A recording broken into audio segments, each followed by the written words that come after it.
నేను నిన్ను ఎన్నిసార్లు పిలిచానో తెలుసా? నీకోసం ప్రే కూడా చేశాను. నువ్వేమైపోయావో తెలీదు. నువ్వు బొమ్మలో ఉన్నావని తెలిస్తే నేను నీకు హెల్ప్ చేసేదాన్ని కదా. నిన్ను ఈ బొమ్మల నుంచి బయటికెలా తీసుకురావాలి? నాకు కూడా అదే తెలియడం లేదు.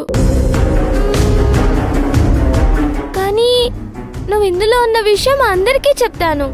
ఎవరికీ చెప్పొద్దు, చెప్తే డేంజర్. అయితే నువ్వు ఇందులో ఉన్న విషయం ఆది బాబాయ్కి తెలుసా?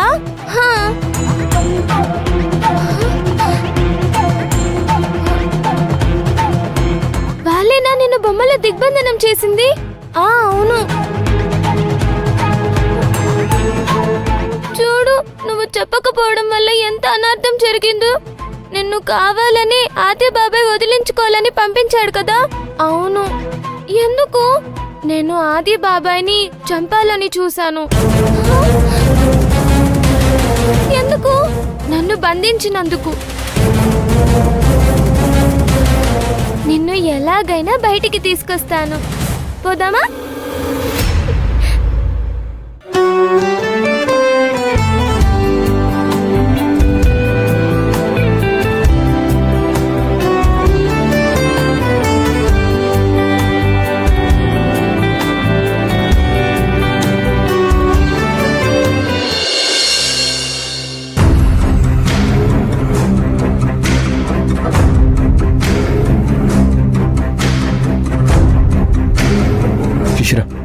రా.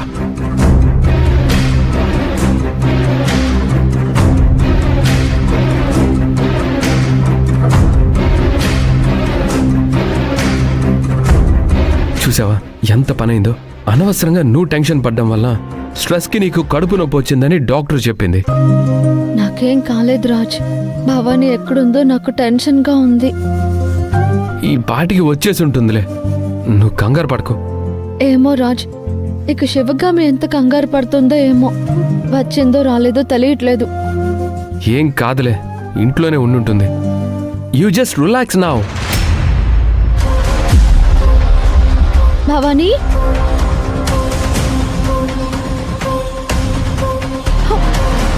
భవానీ,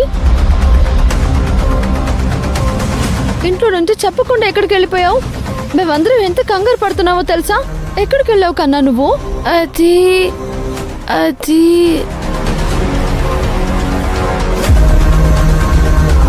నీకు కొంచెం కూడా భయం లేదు భవానీ. అందరినీ ఎంత తిట్టానో తెలుసా ఇంట్లో? ఏం భవానీ, మీ పిన్ని నీకోసం ఎంత కంగారు పడుతుందో తెలుసా? ఆ కంగారుకి తన కడుపు నొప్పి కూడా వచ్చింది. మరి నేను ఇంత ప్రేమగా చూస్తుంటే తనకి చెప్పకుండా బయటికి వెళ్ళకూడదని తెలీదా నీకు? అయినా ఎందుకు బయటికి వెళ్ళావు? ఎక్కడికి వెళ్ళావు? ఏంటి సమాధానం చెప్పవే? ఈ విషయంలో నీకు పనిష్మెంట్ ఇవ్వాల్సిందే. విషయం ఏంటో చెప్పు.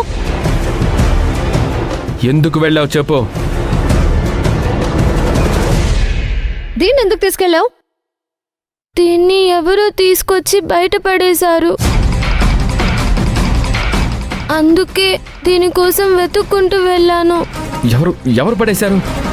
అది అవన్నీ తర్వాతలే, ముందు లోపలికి వెళ్దాం పదండి. అసలు నీకెంత ధైర్యం లేకపోతే ఇలాంటి పనులు చేస్తావు నువ్వు?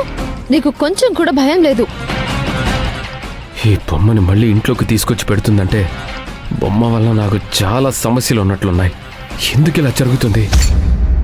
పదండి. భవానీ, దొరికేసిందా? ఎక్కడికి వెళ్ళిపోయావు భవానీ? పిన్ని నీ గురించి వెతికించింది. నువ్వు బయటికి వెళ్ళినప్పుడు ఎవరో ఒకరికి చెప్పాలి కదా. ఈసారి నుంచి చెప్తాలే. ఇలా చేయడం అస్సలు మంచి హ్యాబిట్ కాదు. సరే, లోపలికి వెళ్దాం. పోలే, నీ టెన్షన్ తగ్గింది కదా. ఇప్పుడు నీకైతే ఓకే కదా? అంతా ఓకే, కానీ ముందు అర్జెంటుగా శివగామికి విషయం చెప్పాలి, లేకపోతే కంగారు పడుతుంది. హలో శిశిరా, హాస్పిటల్కి వెళ్ళావు కదా, ఎలా ఉంది నీకు? కడుపు నొప్పి తగ్గిందా? కడుపు నొప్పి తగ్గింది శివగామి. ఇప్పుడే ఇంటికొచ్చాము. నేను అర్జున్ రామ్ కుమార్ గారు ఇప్పుడు అక్కడికే వస్తున్నాం భవానీ కోసమని. భవానీ దొరికేసింది. ఎక్కడ కనిపించింది? అసలు తను ఎక్కడికి వెళ్ళిందంట? ఇక్కడే పక్కన రోడ్డు మీదకి వెళ్ళింది. ఇప్పుడే వచ్చేసింది. అసలు తనకి ఫోన్ ఇవ్వు, బుద్ధి చెప్తాను. వదిలేసే శివగామి, నువ్వు కంగారు పడుతూ ఉంటావు కదా అని నీకు కాల్ చేశాను. సరే ఉంటాను. నీకు కడుపులో ఏ ప్రాబ్లం లేదు కదా? డాక్టర్ స్కానింగ్ ఏమైనా చెయ్యాలన్నారా? అంత పెద్ద ప్రాబ్లం ఏం కాదు. టెన్షన్ వల్ల వచ్చిన నొప్పి. టాబ్లెట్ వేసుకున్నాక తగ్గిపోయింది. కొద్దిసేపట్లో అంతా కంగారుగా అయిపోయింది కదా? ఇప్పుడు ఓకేలే శివగామి. ఇప్పుడు నువ్వు రిలాక్స్గా ఉండు. ఇక నుంచి నేను భవానీని జాగ్రత్తగా చూసుకుంటాను, సరేనా? సరే. భవానీ అక్కడే ఉందంట. ఏ టెన్షను లేదు. పదండి వెళ్దాం. శిశిర, భవానికి కాస్త గట్టిగా చెప్పు. ఇలాంటివి జరిగితే నా మీద కోపడకు. సరే రాజ్, నాదే పొరపాటు. ఎవరినైనా అన్నెసెసరీగా బ్లేమ్ చేస్తే బాధగానే ఉంటుంది. అందుకే ఇలా అన్నాను. ఆ ప్లేస్లో నువ్వున్నా నాకు అదే అనిపిస్తుంది. సరే, ఈసారి ముందు వెనక చూసుకుంటానులే రాజ్. సరే పద.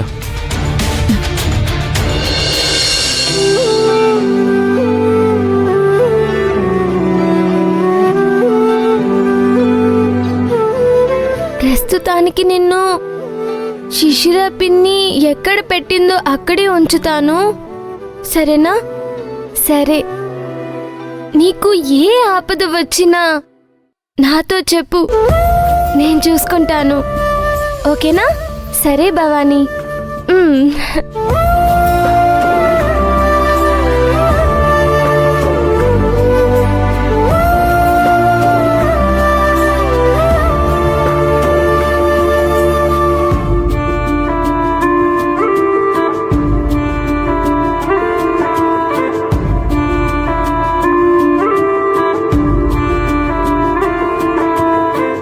నీకిక్కడ ఏమైనా ఇబ్బందిగా ఉందా?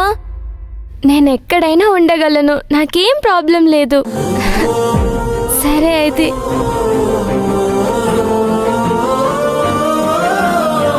Okay, bye bye.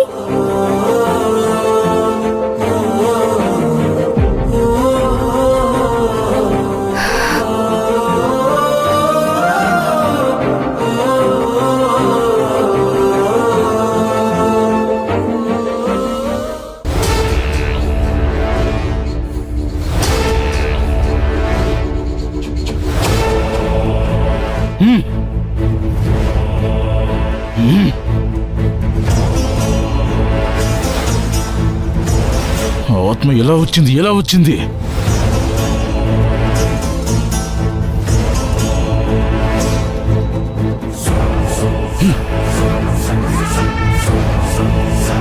ఏంటి అది?